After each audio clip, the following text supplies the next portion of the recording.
All right, today we're blasting off on a grand tour of our cosmic backyard. We're going to be exploring some of the most shocking, bizarre, and just absolutely mind-bending facts about our very own solar system. So you probably think you've got this down, right? You know, Mercury, Venus, Earth, Mars, Jupiter, Saturn, Uranus, Neptune. You learn the order in school. But what if I told you that everything we learned back then barely even scratches the surface? Because our solar system is packed with some incredible, strange truths that are honestly far weirder than you could probably imagine. So, our first stop is the inner solar system. These are our rocky neighbors, the world's closest to the sun. But as you're about to see, being close to home definitely doesn't make them normal. Not at all. First up, Mercury. Now get this, a single day on this tiny planet lasts for 59 of our days. That's almost 2/3 of its entire year, which is only 88 Earth days long. And with basically no atmosphere to speak of, the temperature swings are just brutal, from a scorching 430 degrees Celsius down to a bone-chilling -170. Now you'd think, right? Mercury is the closest planet to the sun, so it's got to be the hottest. That's just simple logic. Well, that logic would be wrong. The hottest planet in our solar system is actually the second one from the sun, Venus. So what on Earth is going on there? Well, the answer is a runaway greenhouse effect on a scale that is just terrifying. Venus is wrapped in this incredibly thick, crushing atmosphere. We're talking 93 times denser than Earth's, and it just traps heat. This cranks the surface temperature up to a steady 462 degrees Celsius. That's hot enough to melt lead. Oh, and if that wasn't bad enough, it's also constantly raining sulfuric acid. Yeah. From the hottest planet, let's journey to the home of the tallest. Our next neighbor, Mars, hosts the biggest volcano in the entire solar system, Olympus Mons. And this chart really shows you just how massive it is. At 27 kilometers high, it's nearly 3 times taller than Mount Everest. So how did it get so huge? Well, Mars has much lower gravity. And this is the key, no tectonic plates.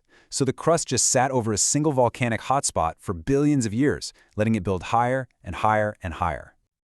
You know, our fascination with Mars goes way, way back. There's this great story from the year 1900. A competition was announced offering a huge prize to the first person who could find extraterrestrial life. But here's the kicker. The rules specifically excluded Mars. Why? Because everybody just sort of assumed life already existed there. That's how certain people were that we had Martian neighbors. Okay, let's leave the rocky inner worlds behind and head outward to the realm of the giants. This is where things get truly massive. We're talking colossal storms, iconic rings, and planets that just seem to refuse to play by the rules.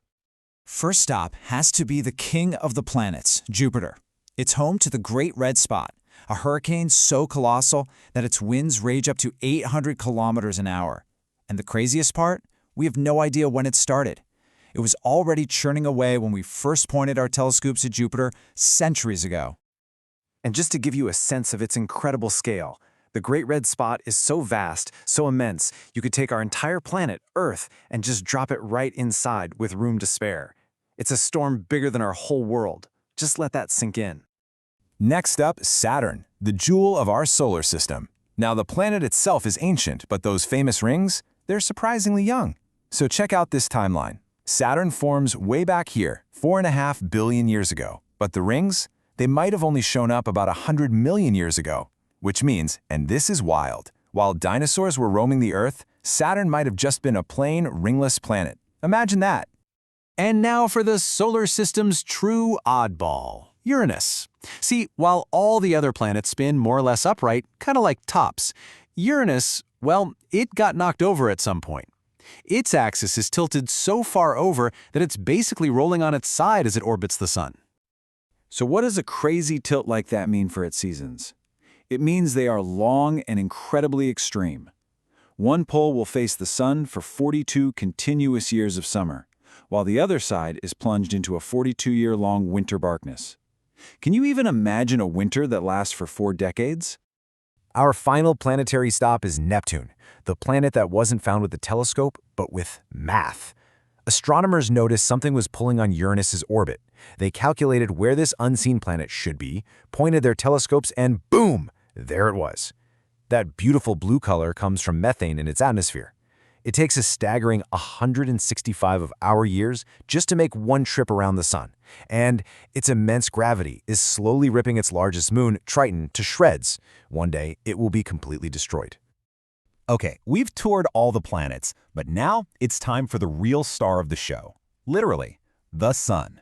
It's the engine, the anchor, and the absolute ruler of our entire solar system. If you really want to understand the Sun's power, you just have to look at this chart. The Sun contains 99.8% of all the mass in the entire solar system.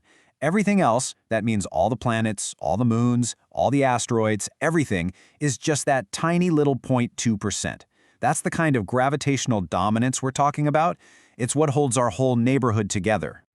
And the sun's influence reaches us in some absolutely beautiful ways too. You see, it's constantly shooting out this stream of charged particles called the solar wind. When those particles get to Earth, our magnetic field funnels them down toward the poles.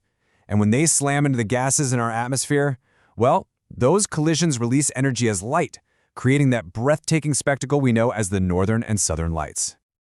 So think about it. From a day that lasts most of a year to a storm bigger than our planet and rings that are younger than the dinosaurs, our own solar system is so much stranger and more wonderful than we ever give it credit for. And it really makes you wonder, doesn't it? If our little corner of the cosmos is this weird, what other incredible secrets are just waiting to be discovered out there in the great unknown?